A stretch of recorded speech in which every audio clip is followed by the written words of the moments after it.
Hello guys and welcome back to episode 3 of our summer career mode here with Crystal Palace. We've got loads and loads to crack on with today, so I'm not going to ramble as I'm going to try and get to the beginning of December. But we are going to kick off today's episode with a scouting update as we look to bolster our youth academy. Let's see what we've got. Well, starting off with England, we've got some good players here that we're going to continue the scouting on. But there is one man, just 15 years of age, Nathan Holden, who we are going to give a scholarship to. Good start from England. Again, from Scotland, we've got some good looking players. Unfortunately, I am going to reject a few here as we are looking for the creme de la creme of youth academy players. We'll keep the scouting on Armstrong and Arthur. As for Kirk Malcolm, great name, looks very good even after just 1 month of scouting, so we'll pop him in the academy and keep an eye on him. Unfortunately, not quite as good from Colombia. I am going to have, I think, 1 more month of scouting on Ruben Godoy. He does look pretty decent, but I think I'll give it 1 more month. And the same for Sal Mosquera as well. Let's have a look how the boys in the academy look. So 2 new players added. They are Nathan Holden, who looks very, very good in the attacking midfield position, and Kirk Malcolm, who's a left winger, looks pretty decent as well. The main man in the academy at the moment, Zachary Hurst, looking very good already with the 75 dribbling at just 17 years of age. 84 to 94 potential. He is looking very, very good already. So we're actually going to have another academy update after our trip to Carrow Road in the Carabao Cup. But I think what I'm actually going to do is we've just done one is, as it's going to be in this episode, we'll wait until the 1st of December for the next academy update, as we've only got 3 games in November. So yeah, we'll wait a little bit longer, but academy looking very decent. We will jump into our first game here. Tricky test away to Newcastle at St James's Park. They've stumbled out of the blocks a little bit in the Premier League this season, so potentially looking to take a point or all 3 out of this one. Come on, you Eagles. We know that Newcastle stumbled out of the blocks, but they've still got a fantastically good team. And the main man, the Swede Alexander Isak up top. And Almiron manages to keep that in. There is Isak and drills it in at the near post. You can see here, it looks as if it's going out of play. Almiron squeezes it to Alexander Isak. And once he gets the yard of Jefferson Lerma, he's always going to find the back of the net from there. As I say, Newcastle stumbling out of the blocks, but they've still got the main man, Alexander Isak. Now Elise steps away from Matt Ritchie back in the starting lineup. Elise back to Wharton on the edge on the weaker right foot. Well, the goal scorer Isak gets us underway in the second half, and at the moment we're set for our 2nd defeat of the season. We have had to come from behind quite often already in the opening 8 games to claim a point or all 3. It's just that one piece of quality from Isak that separates the sides. Just haven't quite had that cutting edge to turn a moment into a goal. Hopefully we can find something in this second half, and we've got to keep getting the ball to this man if we want to do so. Elise finds Wharton looking for his first of the year, and pretty easily parried away by Pope. Elise swings the corner in. We know we're dangerous from these. Mateta! We love a good corner goal on this channel. It was Garcia to Dovbyk in the Girona career mode. Now we found a new partnership. Michael Elise to Jean-Philippe Mateta. I think it's at least the 2nd, possibly even the 3rd time they've combined for a goal. Doucouré, is there time for one last chance? What a ball. And Mateta! Oh, he just couldn't quite get it under his spell. Oh, Nick Pope was stranded as well. And Mateta, the first touch, just couldn't quite trap the ball. So close to winning it at the death in the north here at St James's Park. We'll take the point. I said before the game, I've said it time and time again, we'll take the point, especially on the road, but so close to finding a winner late on Similarly to Villa Park when Eze flashed that shot wide. Right, final league game of October here as we host Tottenham, who have got off to a good start themselves. 7 wins from their first 9 under Ange Postecoglou and just 3 points now behind Manchester City. We've had quite a few draws to kick off the campaign, but I would take another one here against one of the traditional top 6. Come on, you Eagles. Gonna have to be at our best today if we're to get anything from this Spurs side. And currently sat in 3rd place in the league, so having a really good start to the season. Just 2 losses in their opening 9 games. And it's been a decent start for Palace too, with just 1 defeat on the board. But we have had a lot of draws. As the corner swung into Mateta, brings it down. Mateta, oh, got way too much on it. And now Ayew dispossessed. Getting a rare start today is Jordan Ayew. I know a lot of Premier League managers love him because of his work rate and his endeavour. What a ball through and smashed home by Richarlison. Beats the offside trap, trademark celebration. And the Brazilian smashes in at the near post to give Spurs the lead. Well, we've just passed the hour mark, half an hour to play. Spurs still leading by 1.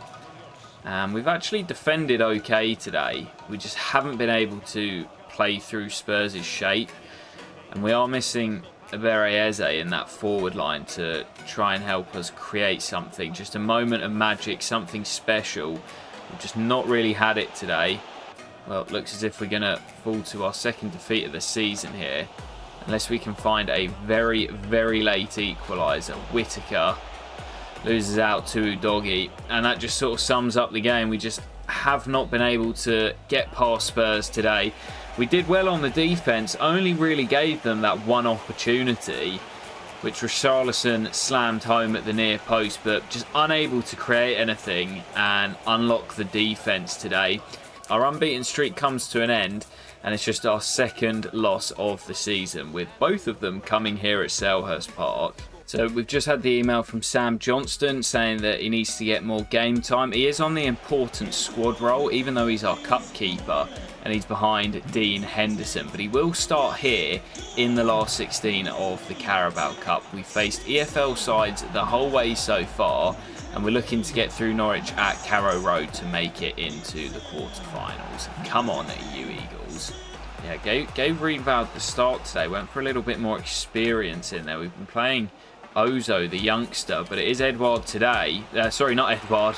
It is Riedwald today, but he's gone down with the injury. He is playing on, so we'll see how bad it is after the game. But it is Odsonne Edouard, sorry, who gives us the lead. Smashes in at the near post past Angus Gunn. Fasnacht down the right. Cuts inside Holding. Did score in the last round. Ball inside and the shot comes in, and it's going to be no clean sheet for Johnston today. Will be Whittaker to swing it in away from goal, looking for Edouard, and Hanley does well to get there. Now it's Richards from the edge. Decent effort. Klein's corners deeper, looking for Dan Ballard as he searches for his first goal, and Gunn again keeps the score lines level at 1 apiece, but it's Palace looking the most likely as there's Ballard again. And once again, it's Angus Gunn in the way. Can we find that goal to put us in front? This time looking for Edouard, and finally the pressure pays off. Barnes into Kenny McLean. Back to Ashley Barnes, and look at the space for Fasnacht. Comes inside Ballard. Oh, I don't believe it. Fires in the equaliser for the 2nd time tonight. Cracker here at Carrow Road. And Norwich are looking to win it. McLean. And now Barnes. Ball through to Rowe, who shoots, blocked. Oh, I don't believe it. Kenny McLean fires in at the near post.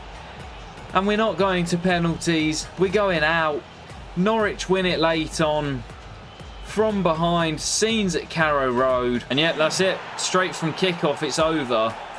And we have completely bottled it here in Norwich. That is really disappointing. We dominated the game. And we've conceded 3 goals from basically 3 chances. We didn't create a huge amount ourselves, but Angus Gunn made 4 or 5 good saves. And it's Kenny McLean, his compatriot, who scores the late winner to send Norwich into the quarterfinals. Well, a couple of bits here as we've got our next batch of scouting. We see Riedwoud's injury, thankfully just a 5-day bruise, and Nathaniel Klein coming to us and saying, is now a good time to talk about my contract. Well, he did renew in real life at the end of the season, so I am probably... Oh, okay, didn't expect his morale to go down there. I will probably give him a new deal, but for the time being, I'm going to hold off. Maybe in January or at the end of the season. Well, as we drop to 9th in the table, I want to see who it is we would have faced. If it's an EFL side... Okay, it's Liverpool. Okay, I'm not too fussed with that. We would have faced Liverpool in the quarterfinals, and our progress probably would have ended there. Right, jumping into the next one, I'm going to quickly go through the scouting update. I won't show it until next month, as discussed, but it's Burnley away from home, one of the newly promoted sides, and we need a win to sort our form out. Come on, you Eagles. Yeah, we really need to get back to winning ways here. It's been a poor run of form. I think just...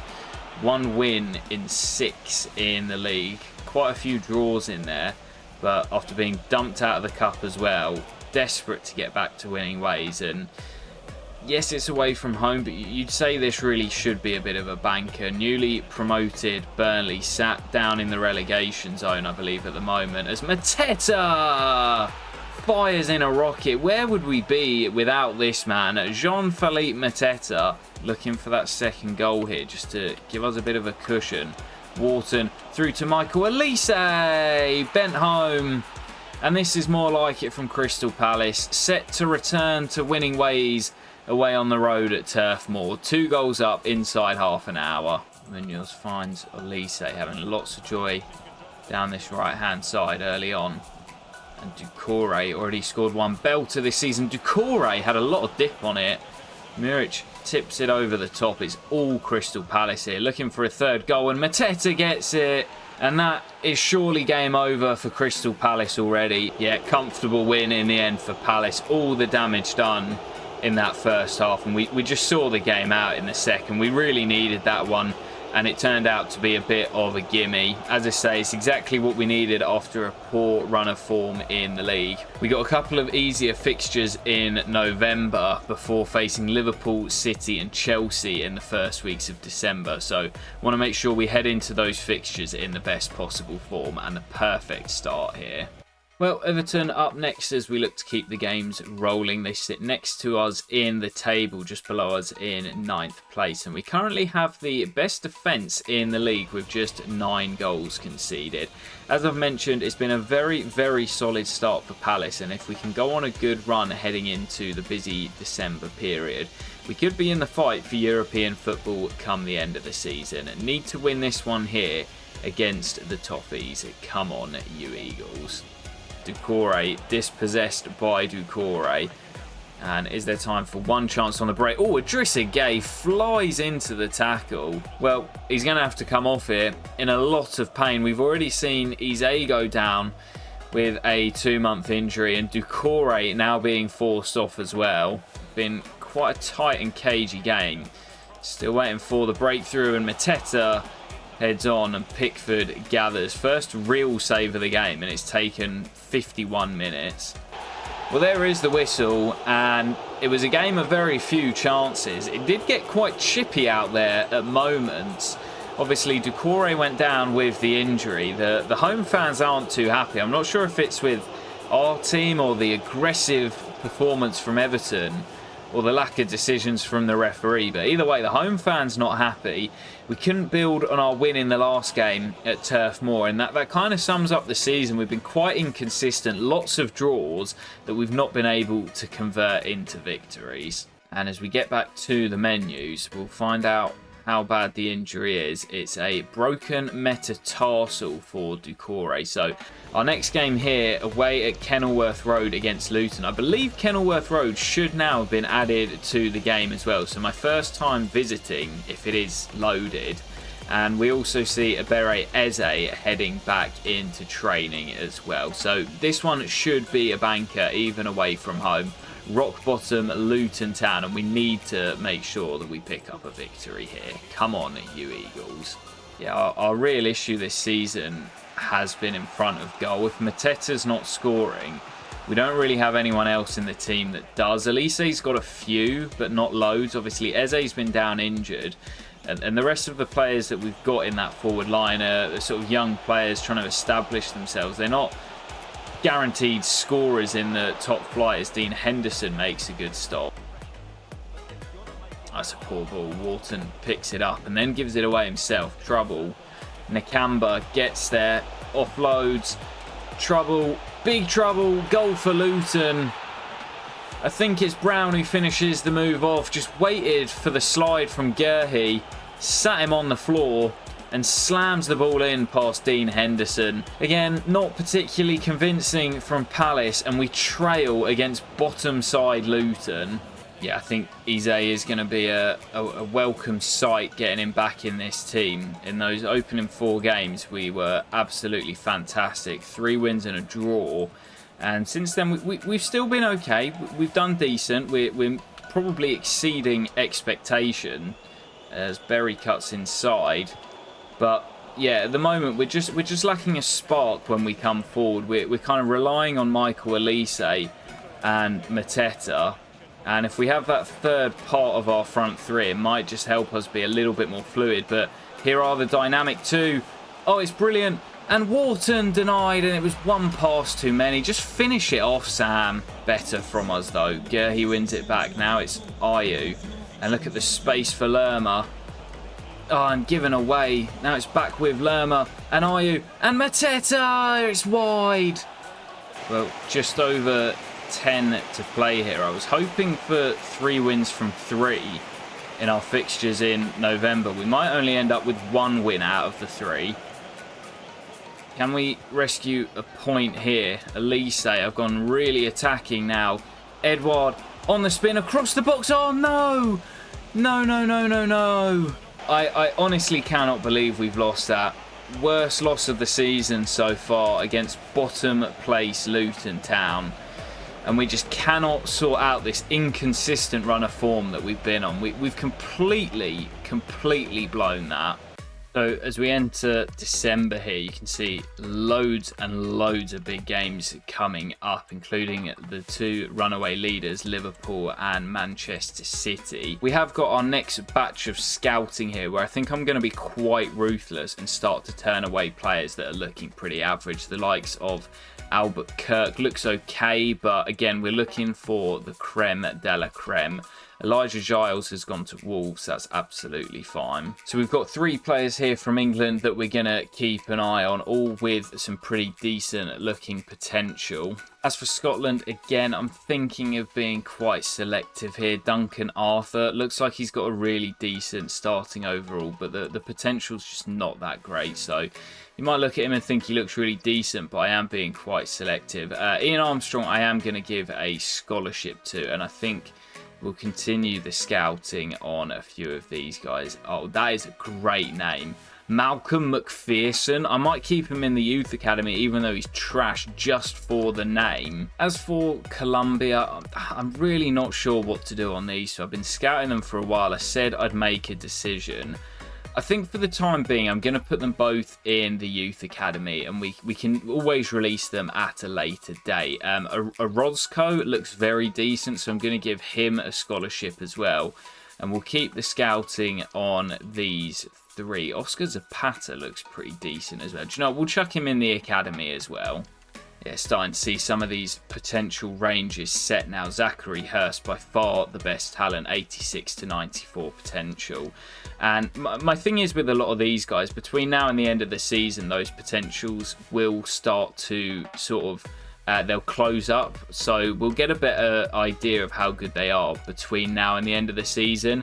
If we do want to release them, then obviously there's no harm in that, but I don't really want them to get poached by other clubs, so they'll stay in the academy for now, and we will probably end up releasing a few of them at the conclusion of this season, as Orozco looks very, very decent already. Right then, jumping into our next one here, it's West Ham away at the London Stadium as we drop to 9th place in the Premier League. Manchester United have jumped above us with an identical record but a 1 better goal difference.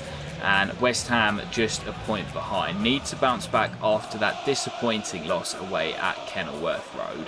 Come on, you Eagles. So, I'll be honest, as a neutral, this is one of my favourite fixtures in the Premier League calendar. There's just something about this game that, for some reason, there just always seems to be goals. If you look up the history of the fixture and look at, like, the recent, I don't know, maybe 5, 6, 7, even 8 years, for some reason, whenever these two sides face each other, there is just goals galore. I remember last year when I was in the States, when I was in Florida, this fixture was on. I think it was at Selhurst Park, and I think it finished 4-3. I'm not sure which way it was. I think Palace might have won it. But it's not just that game. Every time the sides face each other, there just seems to be loads of goals, and we could be on for more today. West Ham take the lead through Mohamed Kudus. What a baller this lad is. Again, into Antonio Phillips. Back to Mikel Antonio. Anderson with him. Can't win it back. Kudus surely for 2. Just on a really poor run of form at the moment. And you know what it's like in FC 24. When you go into bad form, it's so difficult to get out of the slump. And with tough fixtures to come, I don't see it ending anytime soon. Yeah, honestly, it's so funny when you go into poor run of form, you can feel it change. Like, your simple passes that you were making before don't make it to the intended target, your shots don't go in, you can really feel it. And I guess it is a real thing. If you're not playing well, then you do perform worse, but in career mode it just seems like it's way too overpowered and it's so difficult to get out of. Corner for Palace here. We need a goal, pretty sharpish, dangerous ball. Mateta heads on. Goal number 10 for Jean-Philippe Mateta. And there has been goals here today. Back in it with 25 to play. Come on, we've been the draw specialists so far this season. I reckon there's another goal in this for us. Schlupp, fantastic. Mateta, can he finish? Mateta! Palace fight back from 2 goals down. And who else but Jean-Philippe Mateta with both goals. Schlupp does well down the left. Again, tries to get back, but Mateta drills it in past his compatriot Areola. Where would we be without this man? 11th league goal of the season. Olise, Wharton and Schlupp, and swung in, and Areola tips it off the goal line. Looking to win it late on. Here's Olise from range, turned away by Areola. Well, that is going to do it. And I said right at the start of the game that this fixture always produces goals. There were 4 today as Crystal Palace fight back from 2 goals down. Disappointing that it's not a win, but you got to take the point from being in that position. Jean-Philippe Mateta with both goals. It's another draw for Crystal Palace, the draw specialist this season, as we do manage to keep West Ham at bay. It ends here, West Ham 2, Crystal Palace 2. Well, we will play one more to close out the episode as we host Bournemouth at Selhurst Park. That draw, despite feeling like a bit of a slip-up, has taken us into 7th place, with Aston Villa and Manchester United both losing. So with the Cherries coming to take us on here at Selhurst Park, a chance to extend the lead in 7th place and continue our fantastic start to the season. Come on, you Eagles. I really want to end the episode off with a victory. We've not had many today, loads and loads of draws and quite a few defeats as well. But still we remain in 7th place. I think we have to remember where we are in this first season. You know, it's not like where we've been in our recent career modes. Even starting with Girona, we were already a fantastic side. With this Palace side, we're we're not one of the top teams in the league. So we have to respect the point and, you know, work our way up. As Ozo with some good dribbling. França wide. Comes Ozo, the young kid, getting his first Premier League start, and slides it through to Whittaker, and he's gone again, Ozo. Lovely build-up. Edouard! Oh, he deserves that. Odds-on Edouard, who's had to play second fiddle to Jean-Philippe Mateta. And his goal-to-minute ratio this season is fantastic. He's not played a huge amount of game time, and I think that's his 4th or possibly 5th of the season. Whittaker ahead of him down the line, in behind Max Aarons, and Whittaker to the byline. Pulled back for Edouard, it's his 2nd. And, well, he's given me a bit of a selection dilemma, Odsonne Edouard, because, as I say, his goal-to-minute ratio is looking very impressive indeed. Whittaker does well, squares it across to Edouard, who couldn't miss, and the backup brigade are getting the job done in midweek. 2-0, points should be in the bag from here. Fine, into Ozo, and we're finding it so easy to play through Bournemouth at the moment. Just carving them open, and Riedwald and Edouard again denied the hat-trick. Raksaki into Ozo again. Looks for Edouard, who wants the hat-trick, but instead finds Riedwald. First goal of the season for Riedwald, and that is the points secured. We've been much the better team tonight and deserving of our 3-goal lead. Points in the bag and a perfect way to end today's episode. Well, there's the whistle here in South London. Crystal Palace with a comfortable victory in the end. The backup brigade proving that they can play a part in the Premier League this season. And with Liverpool to come on the weekend, all of my starters rested and raring to go. Edouard was the man who put the ball in the back of the net with a brace. It was David Ozo, the 18-year-old, who really stole the show in midfield with a fantastic performance on his Premier League debut. Perfect way to end the episode. So guys, that is where we will leave it for today's episode. Loads and loads of progress as we're now into December. We'll kick off the next episode with Liverpool at Selhurst Park, the runaway league leaders. No losses in their first 15. With 13 wins and a 6-point gap at the top. Mo Salah top scorer with 17 in 15, but Mateta in the top 3 for us, so really looking forward to that clash against Liverpool. That will come in the next episode as well as more big games in the Premier League as we head into the January transfer window. I'll catch you for it very soon, guys, and peace.